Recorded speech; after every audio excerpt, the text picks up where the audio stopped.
요즘에는 유튜브라든가 이런 소셜 미디어가 굉장히 잘 되어 있어서 참 우리에게 많은 유익을 줍니다. 그 유익 중에 하나가 저희가 이제 어느 때고 언제고 간에 자료화되어 있으면은 자료화된 그런 영상들이나 음성들을 아무 때나 우리가 청취할 수 있다는 것이죠. 예전에는 목사님들께서 설교를 하실 때 아주 유명한 부흥사 강사 목사님이라든가 또 은혜로운 목사님의 설교들이 있으면 그 목사님 설교를 현장에 가야만 들을 수 있었습니다. 그래서 이제 기다렸다가 그 날이 되면 모두 다 거기로 달려가고 거기서 기다리고 그래서 그 말씀을 간절함으로 듣고 했었습니다. 그러다가 이제 조금 더 미디어가 좋아지면서 이제 테이프를 녹음을 해서 그 테이프로 이제 그 목사님 설교를 전하기도 하고 나누기도 하고 듣기도 하였습니다. 그래서 요즘 들어서는 이제 모든 게 다 디지털화 되면서 이제 어디 언제건 간에 하여튼 인터넷만 되면 자료화되어 있는 그 목사님들의 설교나 간증이나 이런 것들을 우리가 들을 수 있는 참 좋은 세상에 살고 있는 것 같습니다. 이게 좋은 면도 있고 또 한편으로는 조금 걱정되는 면도 있죠. 걱정되는 면은 그렇게 항상 자료화가 돼 있다 보니까 우리가 그 순간에 집중하지 아니하고 뭐 다음에 그럼 또 들으면 되지 이런 좀 뭔가 여유 아닌 여유들이 생기기도 한다는 것을 보면 이게 꼭 좋은 것인가 이런 생각도 한편에 들기도 합니다. 하지만 어떤 말들은 이렇게 우리가 듣고 싶다고 해서 항상 들을 수 있지 못한 상황도 있습니다. 마지막 말이라는 게 있습니다. 마지막 순간이라는 게 있습니다. 그 현장에서만 유일하게 들을 수 있고 다시 들을 수 없는 그런 말씀도 있죠. 유언의 말씀 이런 것들이 있습니다. 저 개인적으로는 오카노 목사님의 임종을 지켜보는 자리에 함께 있었었는데요. 그때 저희들 사랑의 교회 성도들이나 교역자들 모든 가족들의 마음은 목사님께서 잠시 눈을 뜨시고 또 필요한 말씀들을 좀 더 남기시고 이러셨으면 얼마나 좋을까 하는 기대를 가지고 소망을 가지고 기도하고 있었는데 그렇게 우리의 바람대로 되지 아니하고 하나님께서 오카노 목사님을 이렇게 불러가시는 그런 모습을 볼 수 있었습니다. 그런 장면들은 그런 순간들은 유일한 순간들입니다. 유일한 순간들입니다. 다시 반복되거나 재생할 수 없는 것들이죠. 사랑하는 사람이 이렇게 마지막으로 붙들고 전하는 말이 있다라고 한다면 여러분 그 순간과 그 말은 얼마나 소중한 것이 될까요? 거기에 담겨 있는 마음은 또 얼마나 무거운 마음, 깊은 마음이 될까요? 오늘 우리가 읽은 본문 말씀은 신명기 자체가 모세의 마지막 설교이지만 그 중에서도 그 마지막 설교 중에서도 가장 마지막에 가까운 그리고 사실 가장 뜨거운 호소가 여기에 담겨져 있습니다. 지금 이스라엘 백성들은 광야 40년을 지나면서 다 세대의 물갈이가 됐습니다. 애굽에서 나온 사람들은 모두 다 죽었습니다. 그리고 지금 모세의 눈앞에 있는 사람들 중에 단 두 사람, 여호수아와 갈렙을 제외한 나머지 장정들은 모두 광야에서 태어나 광야에서 자라난 광야의 사람들입니다. 산전수전 40년 동안 함께 겪어오면서 모세가 애굽에서 탈출해 나왔던 사람들보다 사실은 더 깊이 정들고 더 많은 애정을 가진 사람들이 지금 모세 앞에 있는 것이죠. 하지만 그럼에도 불구하고 모세는 그들과 함께 할 수 없는 상황입니다. 모세의 여정은 여기까지입니다. 모세 자신은 여기서 멈추어야 합니다. 그는 이제 떠나야 하는 것이죠. 아무리 사랑해도 더 이상 함께 같이 있을 수 없는 바로 그 순간 모세가 남기는 유언과도 같은 말이며 하나님께서는 그런 모세의 심정을 사용하셔서 하나님의 마음을 또한 우리에게 전달해 주시는 것입니다. 여러분 이제 요단강을 건너가 전쟁을 치러야 되는 이스라엘 백성들에게 사랑하는 이스라엘 백성들에게 마지막 말을 남긴다면 우리 뭐 여러 가지 가능한 말들이 아마 있을 것입니다. 너희는 두려워하지 말아라. 강해져라. 담대해라. 또 전쟁을 잘 준비해라. 이런 필요한 것들은 미리미리 준비를 해라. 그리고 너희들 내 말 무지하게 안 들었는데 요단강 건너갈 때 그때는 여호수아 말은 나한테 하듯이 그렇게 하면 안 된다. 여호수아한테는 정말 정신 차려서 제대로 해라. 막 이런 좀 한 맺힌 말들 이런 것들도 할 수 있었을지 모르겠습니다. 하지만 모세는 이렇게 말합니다. 모세의 가장 진심과 중심과 애절함이 담겨 있는 이 말, 우리 30장 19절 말씀 같이 한번 읽어보도록 하겠습니다. 30장 19절 시작. 내가 오늘 하늘과 땅을 불러 너희에게 증거를 삼노라. 내가 생명과 사망과 복과 저주를 내 앞에 두었은즉 너와 내 자손이 살기 위하여 생명을 택하라. 살기 위하여 생명을 택하라. 이것이 모세가 하는 마지막 호소인 것입니다. 마지막 절규와도 같은 내용입니다. 살기 위해서 생명을 택해라. 다른 어떤 것들도 중요하겠지만, 모든 것이 다 중요하겠지만, 그러나 이 생명이 없다면 아무것도 아닌 상황이 되는 것을 모세는 알기 때문입니다. 이 생명을 택하라, 생명을 택하게 하기 위해서 하나님께서 어떤 일을 하십니까? 이 생명이 되어지는 생명의 말씀, 우리로 하여금 생명을 누릴 수 있게 하는 그 도구가 생명의 말씀인데, 이 생명의 말씀을 하나님께서는 멀리 두지 않았다라고 이야기를 하십니다. 이 생명의 말씀을 우리가 들어야 되고, 우리가 생명을 택하려면 생명의 말씀을 들어야 되는데, 그 말씀을 우리가 어렵게 힘들게 구하지 않아도 된다. 그럼 어떻게 해도 되느냐? 우리 11절부터 14절을 다시 한번 읽어보도록 하겠습니다. 11절부터 14절 시작. 내가 오늘 내게 명령한 이 명령은 내게 어려운 것도 아니요 먼 것도 아니라 하늘에 있는 것이 아니니 내가 이르기를 누가 우리를 위하여 하늘에 올라가 그의 명령을 우리에게로 가지고 와서 우리에게 들려 행하게 하랴 할 것이 아니요 이것이 바다 밖에 있는 것이 아니니 내가 이르기를 누가 우리를 위하여 바다를 건너가서 그의 명령을 우리에게로 가지고 와서 우리에게 들려 행하게 하랴 할 것도 아니라 오직 그 말씀이 내게 매우 가까워서 내 입에 있으며 내 마음에 있은즉 내가 이를 행할 수 있느니라. 아멘. 생명이 되는 하나님의 말씀이 저 멀리 떨어져 있는 것이 아니라는 것이죠. 말씀이 누가 락을 걸어놓고 패스워드를 걸어놔서 그냥 볼 수 없고 들을 수 없는 그런 신비한 암호화되어 있는 것도 아닙니다. 하나님이 뭘 기뻐하시는지, 무엇이 생명의 길인지, 어떻게 살아야 되는지를 하나님이 꽁꽁 숨겨놓으시고 찾을 수 있는 사람은 찾아봐라 이렇게 하신 게 아니시죠. 하늘에 감추어 두신 것도, 바닷속 깊은 곳에 숨겨놓은 것도 아니십니다. 하나님은 뭐라고 말씀하십니까? 가까이 두었다. 가까이 두었다. 가까이 두었다. 어느 정도로 가깝게 두었습니까? 네 입에 있다 얘기하십니다. 지금 네 입에 있고 네 마음에 있다. 여러분 무슨 말일까요? 우리 신명기 6장 4절부터 7절 같이 읽어보도록 하겠습니다. 신명기 6장 4절부터 7절 시작. 이스라엘아 들으라. 우리 하나님 여호와는 오직 유일한 여호와이시니 너는 마음을 다하고 뜻을 다하고 힘을 다하여 내 하나님 여호와를 사랑하라. 오늘 내가 내게 명하는 이 말씀을 너는 마음에 새기고 내 자녀에게 부지런히 가르치며, 거기까지. 마음에 새기고 자녀에게 부지런히 가르치고, 가르치려면 어떻게 가르쳐야 될까요? 입술을 열어야 되겠죠. 지금 주님 말씀하십니다. 네가 지금 입으로 하는 그 이야기, 그것이 생명의 말씀이다. 그리고 그 마음속에 네가 기억하고 마음에 새겨놓고 있는 그것이 바로 하나님의 생명의 말씀이다. 여러분 하나님의 말씀이 멀리 있는 것이 아니고 저기 어디 가서 우리가 따로 배워야 되는 게 아닙니다. 물론 우리가 무슨 박사 받아오고 그래서 교수하고 뭐 이러려면 어디 가갖고 학위를 따갖고 와야 되겠죠. 뭐 여기 한국에서 공부를 하든 뭐 외국에서 공부를 하든 어디 잘 가르치는 사람한테 가서 배우고 와야 될지도 모릅니다. 하지만 생명을 주는 하나님의 말씀은 그렇게 멀리 있는 것이 아니라 놀랍게도 주님 말씀하십니다. 네 입에 있다. 네 입에 머물러 있고 네 마음에 머물러 있는 것이다. 사랑하는 여러분, 그렇습니까? 하나님의 말씀이 우리의 입에 있고 우리의 마음에 있습니까? 여러분의 입에 뭐가 지금 머물러 있으십니까? 어떤 말씀, 오늘 아침 나오실 때 무슨 말씀 나누고 오셨습니까? 어휴 이 왼수야 뭐 이러고 나오셨습니까? 예, 여러분 마음속에 어떤 마음 가지고 나오셨습니까? 마음에 막 분노와 뭐 하여튼 막 생각의 복잡함을 가지고 나왔습니까? 우리 마음 그럴 수 있습니다. 하지만 주님 말씀하십니다.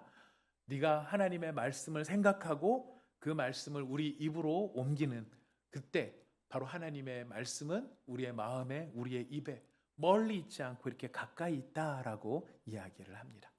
그런데도 불구하고 우리가 하나님의 말씀을 멀다고 느끼는 이유가 뭘까요? 말씀이 먼 게 아니라 우리가 원하는, 알고 싶은 하나님의 뜻을 우리가 잘 모르기 때문에 하나님의 뜻이 뭔지 아득하게 느껴지는 경우가 있을 수는 있습니다. 여러분, 우리가 어떤 때는 분별력을 갖기 위해서 오랜 기도가 필요한 순간이 있죠. 직업을 선택할 때 여러분 그냥 이거 한번 택해보고 안 되면 내일 또 그만두고, 아르바이트가 아닌 이상에 우리가 오래 일할 직업을 찾는다면 우리는 신중한 선택이 필요할 것입니다. 결혼은 어떻습니까? 해보고 살다가 뭐 마음에 안 맞으면 털고 새로운 사람 만나고 그러면 되는 일일까요? 아니죠. 사실 결혼은 평생을 함께 할 사람을 선택하는 것입니다. 그러니 그만큼 신중한 일이 되는 것이죠. 미래에 무슨 일이 있을지 아무도 모르는 이런 상황 속에 얼마나 하나님의 도우심과 뜻이 중요하겠습니까? 여러분, 이렇게 사역의 방향이나 관계의 문제나 이런 것들은 기도하면서 오래 어쩌면 씨름을 해야 될 수도 있습니다. 그럴 때에는 우리가 하나님의 뜻이 참 잘 모르겠다 이렇게 생각이 될 수도 있죠. 근데 우리는 그런 거 말고, 우리가 지금 모르는 거 말고 사실 더 많은 것이 풍성하게 우리에게 알려져 있습니다. 숨겨 있는 것이 아니라 알려져 있습니다. 우리가 이게 지금 우리한테는 소중하고 지금 이 순간에 소중하니까 그거를 모르니까 하나님은 나한테 아무 말씀도 없으셔라고 생각하는지 모르지만, 하나님은 물론 그것이 중요하지 않다는 게 아니라 전체 삶을 놓고 보면 그것도 일부분이 되는 것이죠. 나머지 전체를 위한 하나님의 뜻은 우리에게 사실 선명하게 드러내어져 있습니다. 그런데도 불구하고 우리가 모른다, 안 들린다 하는 경우는 요나 같은 경우가 있습니다. 하나님 말씀하셨지만 요나는 어떻게 합니까? 내 마음에 안 드니까 못 들은 척합니다. 안 들은 척합니다. 그리고 자기 생각대로 나갑니다. 니느웨로 가라고 했더니 다시스로 달려갑니다. 하나님의 뜻이 드러나고 하나님의 뜻이 명백한데도 불구하고 그게 내 마음에 들지 않고 내 생각과 맞지 않으면 우리는 그 하나님의 뜻을 외면해버리고 모른다 그리고 달려가는 경우도 있을 수 있는 것이죠. 오늘날의 요나들은 어떤 요나들이 있을까요? 여러분, 주님이 이미 우리 귀에 못이 박히도록 이야기하십니다. 여러분, 사랑해야 한다 이런 말 한 번도 못 들어보셨나요? 용서해야 된다 처음 들어보셨습니까? 정직해야 된다 아무도 우리에게 얘기하지 않았습니까? 말을 조심해야 된다 이런 이야기는 여러분 우리가 듣다 처음인가요? 기도해야 된다, 예배를 가볍게 여기지 말아야 된다, 이런 모든 이야기들은 사실 우리가 교회 나와서 처음 신앙생활 할 때부터 지금까지 수도 없이 듣는 이야기고 하루에도 여러 번 듣는 이야기들입니다. 돈과 성공은 참 중요한 것이지만은 돈과 성공이 하나님의 자리를 차지하게 두어서는 안 된다라는 것도 잘 알고 있습니다. 그런데 우리들은 이미 그런 이야기는 잘 안다고 생각합니다. 많이 들었어요. 너무 많이 들었어요. 맨날 똑같은 이야기. 근데 목사님은 좀 다른 이야기 좀 공부 좀 안 하세요? 공부 딥도 안 하고 맨날 똑같은 이야기 하면서 사랑해라 뭐 그런 소리만 계속 하시는 건가요? 우리 가운데 그렇게 생각하시는 분은 안 계시겠지만 풍자를 하자면 그렇다는 것이죠. 그런 거 말고 좀 신선한 이야기 없을까요? 새로운 이야기, 뭔가 좀 우리한테 짜릿한 이야기, 뭔가 좀 할 만한 그런 이야기들, 이런 이야기들, 그런 이야기는 없을까요? 찾아보도록 하겠습니다. 찾을 수는 있겠지만요, 우리 하나님께서는 어쩌면 이렇게 물어보실 수도 있습니다. 저도 이 말씀을 준비하다가 하나님께서 이렇게 물어보시면 어떡할까? 내가 이미 말했던 그 말씀은 기억하고 있니? 내가 이미 수도 없이 말했던 그것을 너는 마음에 두고 그 말씀의 길로 가기 위해서, 그 말씀대로 살기 위해서 네 마음에 머물게 하고 생각하고 그거를 실행하기 위해서 네가 헌신하고 노력하고 있니? 사랑을 위해, 용서를 위해, 정직을 위해, 너의 말이 죽이는 말이 되지 않기 위해 기도하고 하나님 앞에 살아있는 예배를 드리기 위해 너는 마음을 다하고 있니? 이런 이야기들 주님께서 우리에게 물어보신다면 우리는 무엇이라고 대답할 수 있을까요? 여러분, 이런 이야기들이 왜 수없이 들릴까요? 사랑해라, 용서해라, 하나님을 바르게 예배해라, 하나님 앞에 전심으로 나와라, 이런 이야기들을 왜 하는 것일까요? 여러분, 이런 이야기들이 잔소리처럼 들려지지만은요, 잔소리처럼 들려진다고 해서 가벼운 말씀은 아니겠죠. 이 말씀을 계속하신다는 것은 이 말씀이 중요하다는 뜻입니다. 우리 부모님들, 자녀 키우시는 부모님들 아시지 않습니까? 우리 자녀들한테 아유 좀 그만해, 좀 앵간히 해, 알아 이런 이야기들, 해당되는 이야기들이 어떤 이야기십니까? 중요한 이야기죠. 엄마 아빠 입장에서, 부모님 입장에서는 이게 너무 중요한 이야기니까 얘가 뻔히 아는 줄 알면서도 또 하는 이야기들. 근데 그 이야기가 그 이야기가 아이에겐 너무 중요한 이야기. 성경도 마찬가지입니다. 이것이 생명과 죽음을 나누는 이야기, 가벼운 이야기가 아니다. 사랑하라, 원수를 용서해라, 이해해라, 정직해라, 말을 조심해라. 이게 그냥 무슨 도덕적인 덕목이 아니라 이것이 살릴 수도 있고 죽일 수도 있는 이야기이기 때문에, 그래서 성경은 거듭거듭 우리에게 이야기하시는 것입니다. 우리 오늘 찬송도 그런 찬양 부르지 않았습니까? 평생에 듣던 말씀 또 들려주시오. 평생에 듣던 말씀 또 들려주시오. 여러분, 공부하고 맨날 하고 또 하면 즐겁고 재미있나요? 하기 시습지면 부력 낳고와 여로와 이제 막 헷갈립니다. 배우고 때로 익히면 즐겁지 아니한가. 일찍이 어떤 현자는 그렇게 이야기를 했습니다만 요즘에 뭐라고 말합니까? 배우고 때로 익히면 지겹지 아니한가. 같은 소리 듣고 또 듣고 지겹다, 이런 이야기 할지 모르겠습니다.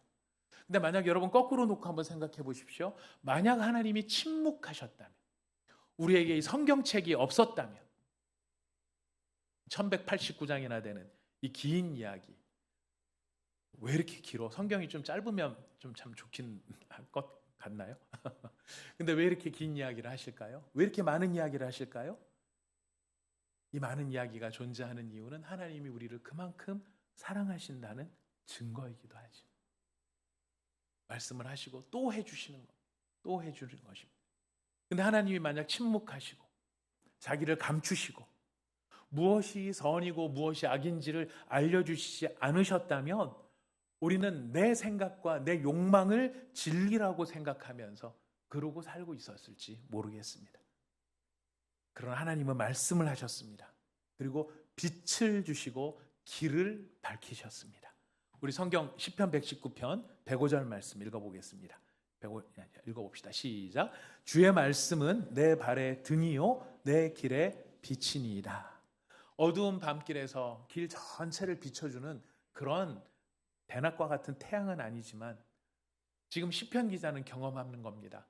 캄캄하고 어둡고 더듬더듬해 나가는 내 인생의 길 속에 내 발이 실족하지 않도록, 돌뿌리에 걸려서 넘어지지 않도록, 함정에 빠지지 않도록 내 바로 앞에 있는 길을 비춰주는, 그 비춰주는 게 무엇이 나를 비춰주는가? 무엇이 나를 비춰준다고 합니까?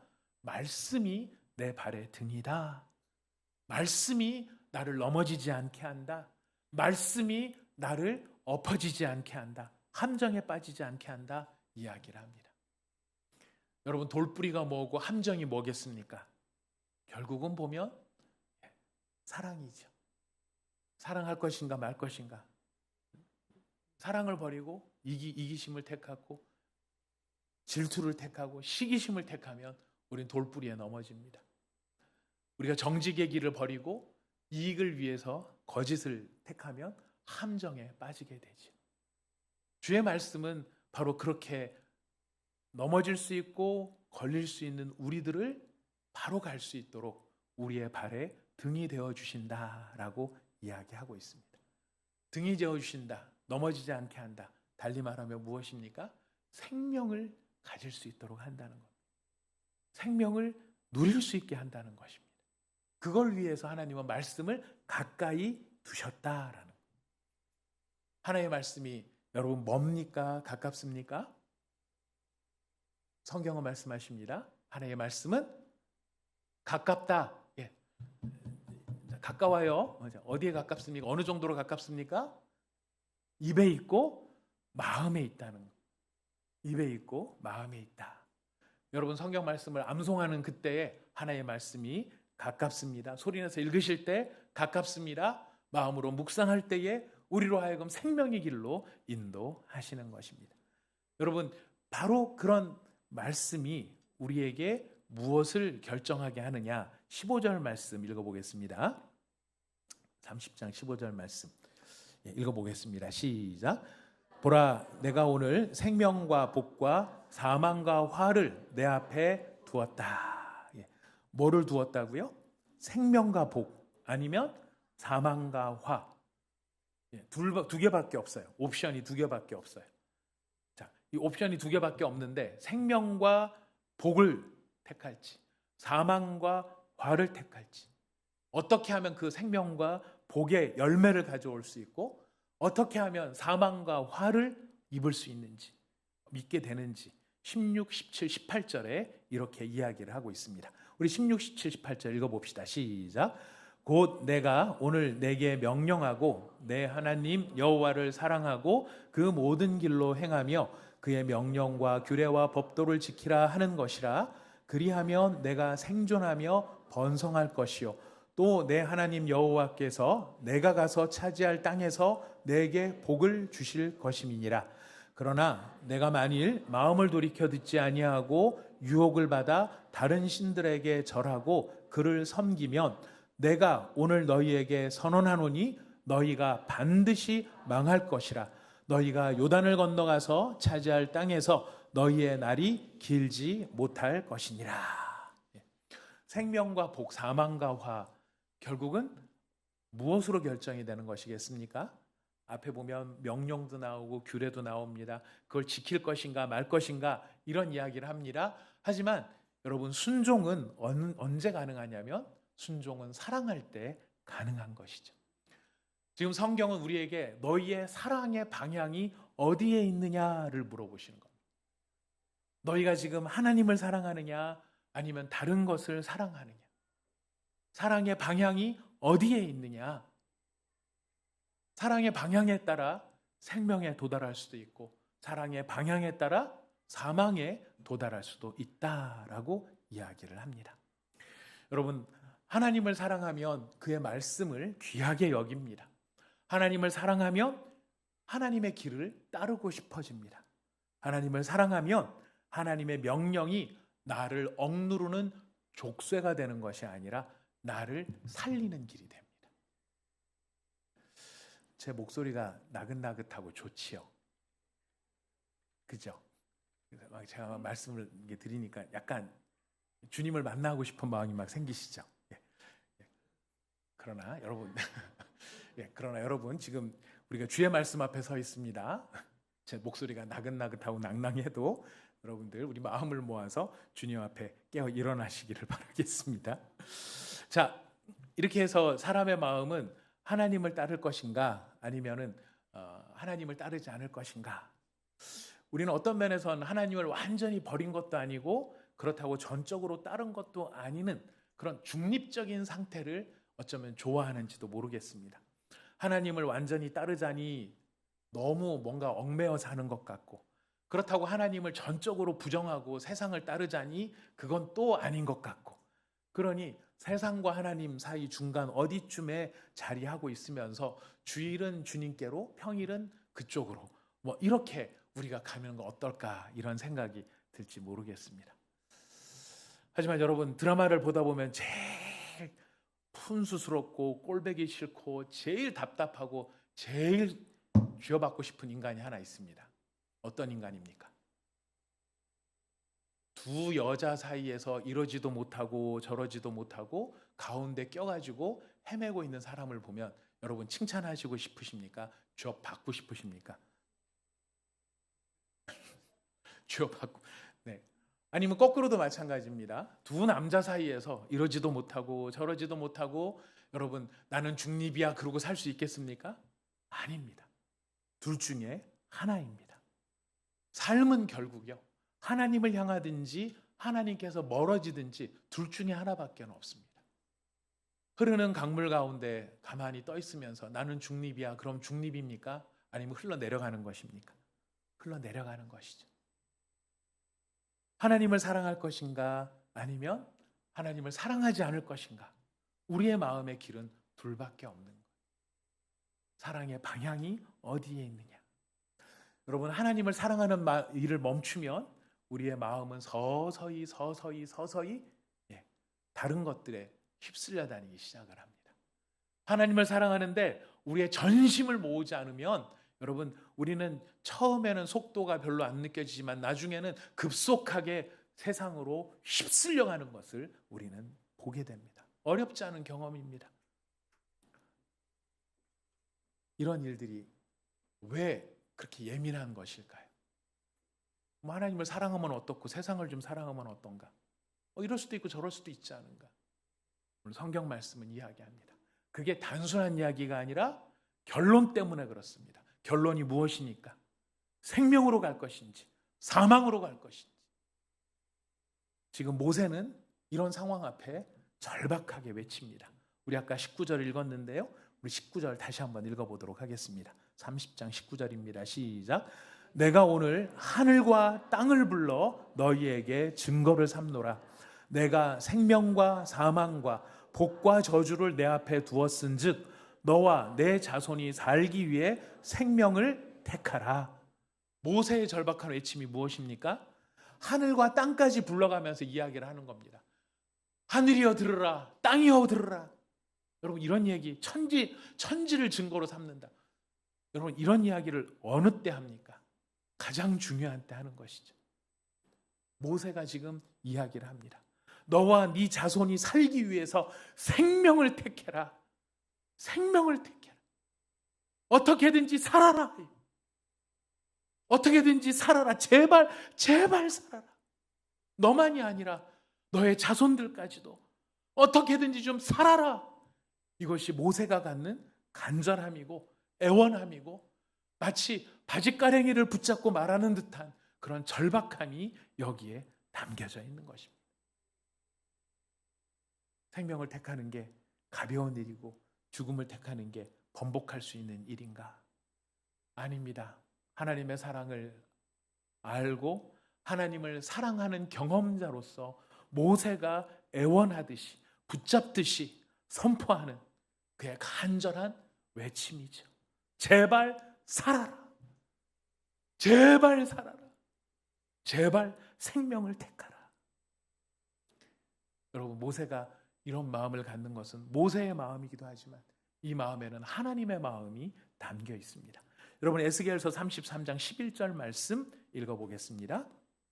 33장 11절 시작. 주 여호와의 말씀이니라. 나는 악인이 죽는 것을 조금도 기뻐하지 아니하고 떠나 사는 것을 기뻐하노라. 하나님이 뭘 기뻐하신다고요? 사는 것을 기뻐하신다. 악인이 떠나 사는 것을 기뻐하신다. 우리는 악인이 확 죽어버리면 좋겠잖아요.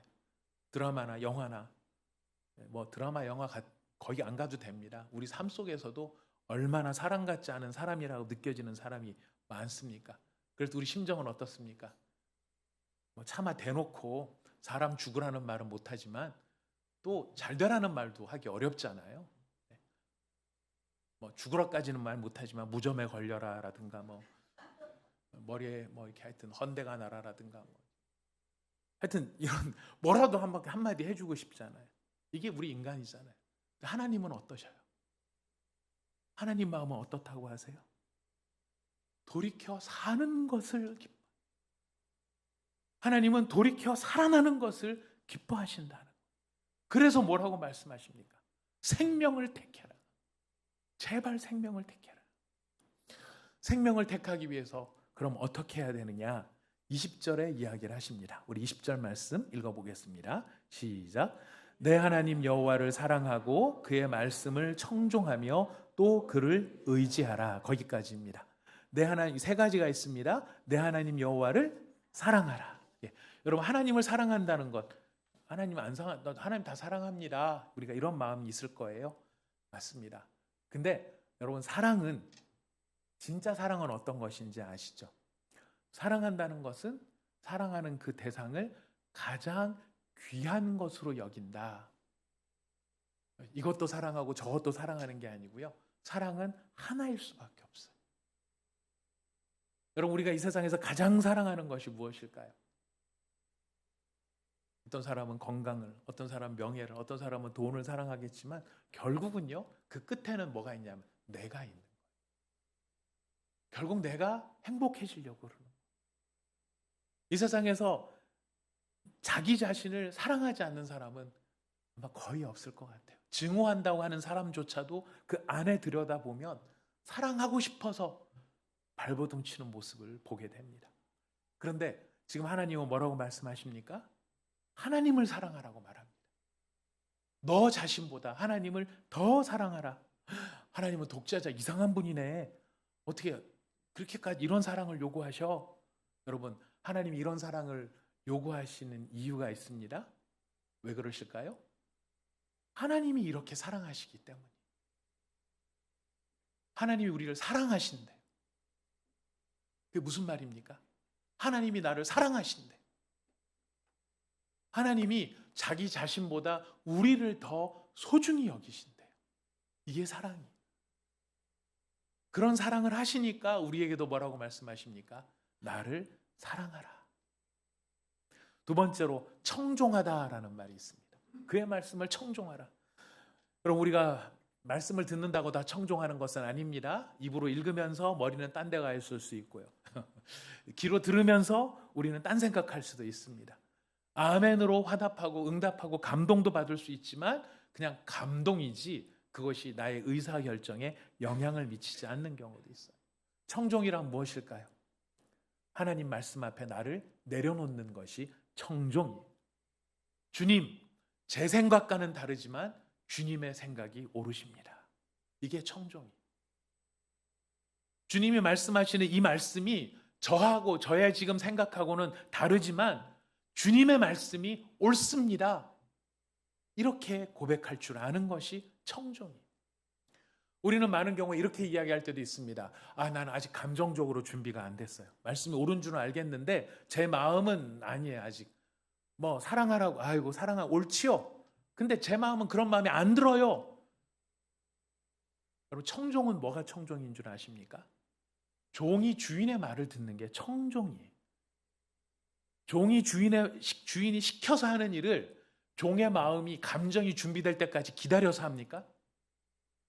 오늘 가서 저 밭 좀 매. 그러는데 종이 아직 마음의 준비가 안 되어 있습니다. 오늘은 제가 마음 태세가 그렇지 않습니다. 좀 기다려 보세요.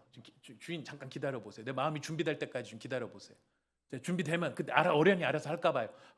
어지간히 좀 보채시고 가만히 좀 계세요. 이렇게 말하는 종이 없다는 것이죠. 주인의 말할 때 그 말을 듣는 것이죠. 제 감정은 아직 따라오지 않지만 저는 말씀의 길을 따르겠습니다. 이것이 청종입니다. 우리가 생명을 택하기 위해서 어떻게 해야 되느냐? 감정이 움직일 때까지 기다리는 게 아니라 하나님의 말씀이기 때문에 그 말씀을 붙드는 것, 이것이 청종이고 그것이 생명의 길입니다. 세 번째로 주님은 의지하라고 말씀하십니다. 이 의지하라는 말씀이 너무 재밌어요. 히브리어로 이걸 표현을 하면 히브리어 원뜻이 뭐냐면 달라붙다, 스티키 들어보셨죠? 찰싹 달라붙다. 달라붙다 그랬을 때 제 머릿속에 떠올랐던 거는 파리 끈끈이였어요. 파리가 막 날아다니는데 끈끈이에 탁 달라붙으면 거기서 탈출한 파리가 있다는 얘기 들어보셨습니까? 제가 알고 있는 견지 내에서는 파리가 거기 한번 붙으면은요, 진짜 별짓을 다 해도 못 빠져나오는 것 같더라고요. 완전히 밀착되어 버리는 것이죠. 그렇게 달라붙어 있는 모습, 그것이 의지하다라는 거예요. 달리 말하면 이런 겁니다. 우리가 절벽에 혹시나 매달린, 그런 일이 별로 없겠지만은 절벽에 매달리는 순간이 됐는데 붙들 게 줄 하나밖에 없다. 그리고 우리 그 줄을 붙들고 있겠죠. 그 줄에 매달려 있겠죠. 그거를 지금 이 표현으로 하자면 주를 의지하고 있는. 이 아파트에서 불나서 이렇게 막 소방차 출동하고 이러는 거 보면 너무 딱하잖아요. 거기 난간에 매달려 있는 이런 정말 그분의 심정이 어떻겠어요? 근데 그분이 심정이 난간에 막 매달려 있는데 내 감정은 아직 준비가 되지 않았기 때문에 기분 나빠. 그래서 놔버립니까? 내 감정이 있든 어떻든 간에 이거는 내가 살 생명의 줄이기 때문에 그걸 그냥 움켜잡고 있는 거예요. 그 난간을 의지하고 있는 거예요. 주님 뭐라고 말씀하십니까? 하나님을 의지하라 그랬을 때는 그렇게 붙잡으라는 거예요. 하나님을 그렇게 붙잡으라는 거예요. 저는 주님을 의지합니다. 누워봐. 의지합니다. 근데 잠깐 못 느꼈습니다. 의지하는 거 아니죠. 의지하는 거는 그냥 그대로 냅다 누워버리는 것이죠. 의지 게임 뭐 이런 거 있지 않습니까? 여러분 하나님을 이렇게 의지하라고 말씀하십니다. 그냥 적당히 붙잡고 있는 흉내만 내는 게 아니라 정말 이 줄을 놓치면 내가 죽는다라고 하는 것, 그런 심정으로 하나님을 의지하는, 붙잡는 것. 그렇게 붙잡으라. 하나님과 하나님의 말씀을 그렇게 붙잡으라 말하는 것입니다. 여러분 그때 그런 간절함과 그런 청종함의 모습이 있을 때에 우리는 하나님을 택할 수 있고 하나님을 붙잡을 수 있고 생명을 얻을 수 있는 것입니다. 우리가 붙잡아야 될 여러 가지 것들이 있어요. 복이라고 말하죠. 하나님께서 건강의 복도 주시고 형통의 복도 주시고 수험생들한테는 합격의 복도 주십니다. 그런데 여러분 복 중에서 제일 중요한 복, 우리가 꼭 붙잡고 절대로 놓치지 말아야 될 가장 중요한 소중한 복이 무엇일까요? 바로 하나님 자신이라는 거예요. 하나님은 이렇게 하나님을 붙잡으라고 얘기하세요. 왜? 거기에 생명이 있기 때문에. 근데 여러분 모세가 이렇게까지 이야기를 하는데 이스라엘 백성들이 이 말씀을 온전히 잘 지킬 수 있었을까요? 그 말씀대로 살았을까요? 우리는 너무 안타깝게도 성경을 계속 읽어가다 보면 우리는 이스라엘 백성들이 얼마나 안타까운 상황에 놓여 있었는지를 발견하게 됩니다. 이스라엘은 하나님을 믿노라 하면서도 청종하지 않습니다. 청종한다고 하지만 자기 소견에 오른 대로 행합니다. 하나님을 붙들고 있다라고 말하지만 다른 것을 더 강하게 붙들고 있습니다. 눈에 보이는 힘과 권세, 이거를 꼭 붙잡고 하나님은 그냥 양이나 드세요. 소나 드세요. 제가 갖다 재물은 드릴 테니까 이 재물이나 드세요. 하나님을 붙잡지 않았습니다. 이 신명기 30장이 경고했던 그 길로 갔죠. 결과가 무엇입니까? 나라는 무너지고 성전은 불타오르고 포로로 끌려가고 그들은 참혹한 일들을 당하는 것입니다. 자기 소견에 옳은 대로 행하다가 결국은 무엇입니까? 쥐고 있는, 결국 쥐어진 것이 무엇입니까? 패망이었습니다. 신명기 30장의 이 말씀을 듣다 보면 참 이 할 수 없는, 누가 이렇게 할 수 있을까? 옳은 줄은 알겠는데, 그게 맞는 줄은 알겠는데, 나도 그렇게 하고는 싶은데, 그러나 우리가 이스라엘을 손가락질할 수 없는 이런 모습을 우리는 보게 된다는 것입니다.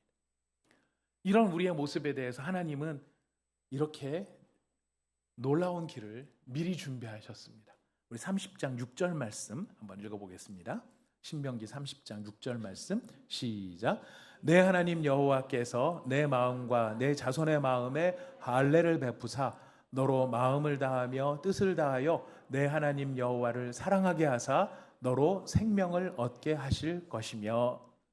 인간이 각오하고 결심해서 주님을 이렇게 붙잡으면 좋은데 인간은 동의는 하지만 자기 자신을 더 사랑하니까 딴 걸 붙잡게 되겠죠. 그런 인간의 모습을 하나님이 아시는 거예요. 하나님이 그렇기 때문에 뭘 약속하십니까? 내가 너희의 마음에 할례를 행하겠다. 굳은 마음을 제하여 버리겠다. 닫힌 마음을 내가 열겠다. 하나님을 사랑할 수 없는 그 사람의 마음을 새롭게 변화시키겠다. 여러분 이 약속을 어떻게 성취하십니까? 예수 그리스도로 말미암아 성취하시는 거예요. 어떻게 성취가 되는지 한번 보실래요? 우리 로마서 10장 6절에서 8절을 한번 찾아보겠습니다. 로마서 10장 6절에서 8절입니다. 우리 다 함께 같이 화면에 나오는 말씀 읽어보겠습니다. 시작.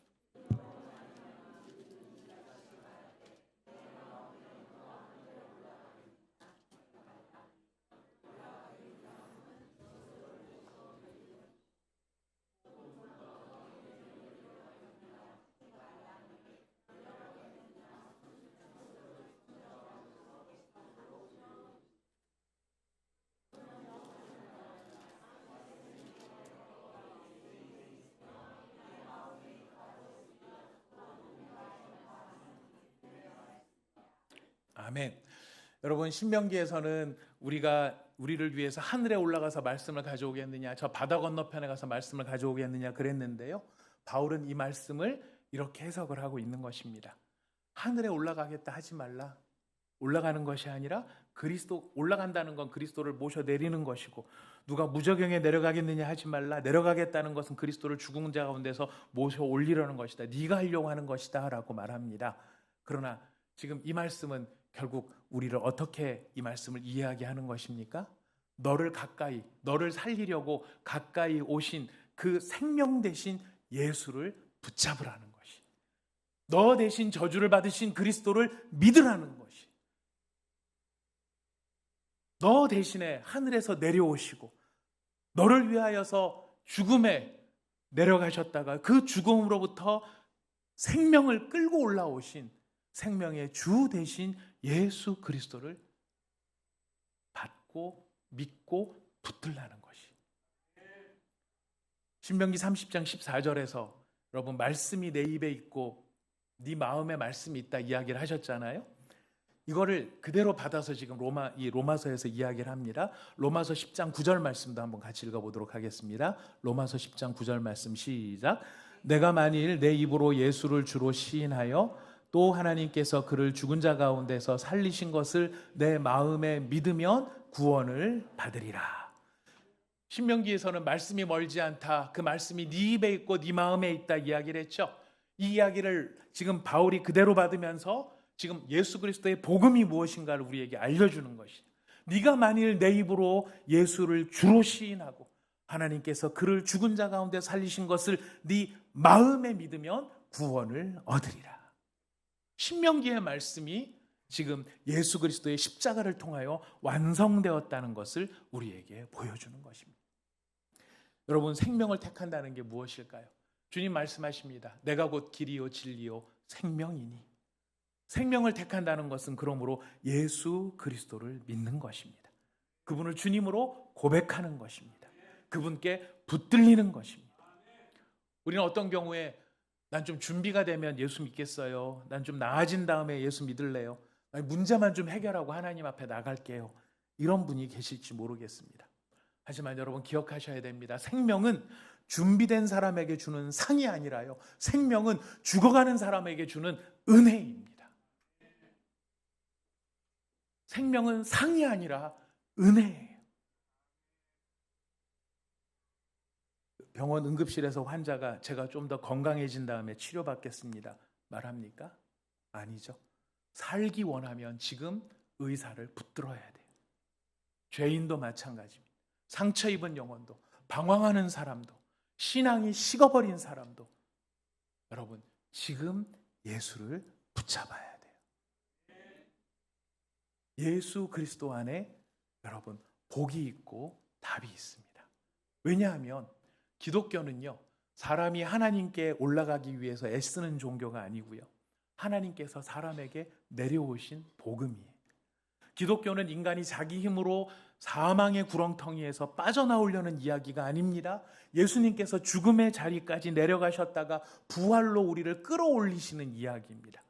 기독교는요, 너 왜 이거밖에 못해라고 책망하는 종교가 아니라 네가 할 수 없어서 내가 대신한다 라고 말하는 것이 은혜의 소식 복음인 것입니다.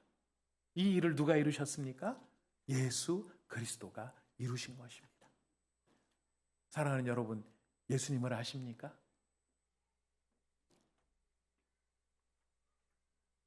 사랑하는 여러분, 예수님을 믿고 계십니까? 사랑하는 여러분, 이 예수님을 진심으로 전심을 다해 그분이 지금도 살아계시고 나와 함께하고 계신다는 사실을 분명하게 믿으십니까? 믿으시기를 축복합니다. 진짜 믿는다면 어떤 일이 벌어질까요?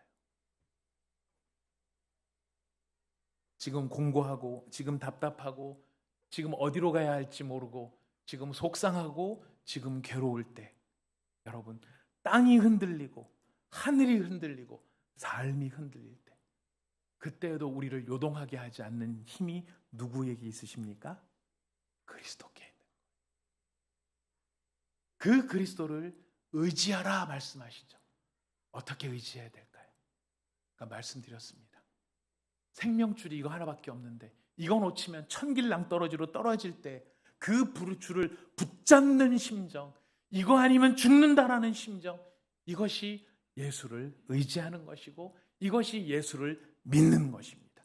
그렇게 예수를 믿을 때에 우리는 삶 속에서 기적을 보게 되는 것입니다. 여러분, 이 예수님은 지금도 살아계십니다. 이 예수님은 지금도 이렇게 주를 의지하는 자들을 위해서 일하고 계시고요. 그의 아름다운 능력을 나타내고 계시고요. 그 마음을 새롭게 하시고요. 그가 이루신 모든 생명의 능력을 우리 가운데 보여주시는 것입니다. 사랑하는 여러분, 제가 목사가 여기 왜 서 있는 걸까요? 저는 여러분들에게 이 예수를 전하기 위해 서 있습니다. 예수님이 생명이기 때문에 이 생명을 붙들라고 여러분에게 알리기 위해서 서 있습니다. 여러분에게 재미있는 이야기, 즐거운 이야기, 뭔가 찡한 이야기, 감동적인 이야기 좋지요. 필요합니다. 하지만 여러분, 그것보다 더 중요한 게 있습니다. 다른 거 다 있어도 이게 없으면 말짱꽝인 가장 중요한 게 있습니다. 예수 그리스도입니다. 그분을 떠난다면, 그분을 잊는다면, 그분을 막연하게 생각한다면 내가 믿는 건지 안 믿는 건지, 아는 건지 모르는 건지, 붙드는 건지 마는 건지, 여러분, 그럼 제가 정리해 드릴까요? 그거는 안 믿는 거예요. 그건 안 붙드는 거예요. 아까 말씀드렸죠? 떠내려가는 물속에 가만히 서 있는 거는 가만히 있는 게 아니라 붙들어야 됩니다. 그분을 진짜 믿고 그분을 진심으로 찾아야 됩니다. 여기에 생명이 있습니다. 모세가 간절한 심정으로 하나님은 모세의 입을 통해 이스라엘에게 절규하는 마음으로 말씀하십니다. 생명을 택하라. 생명을 택하라. 예수를 붙잡으라. 그 예수를 붙잡으라. 사랑하는 여러분, 말씀을 정리합니다. 우리가 이 말씀으로 우리가 함께 다시 고백할 수 있었으면 좋겠습니다. 주님, 다른 데 가지 않겠습니다. 다른 것을 생명으로 여기지 않겠습니다. 뒤돌아서지 않겠습니다. 돌아서지 않겠습니다.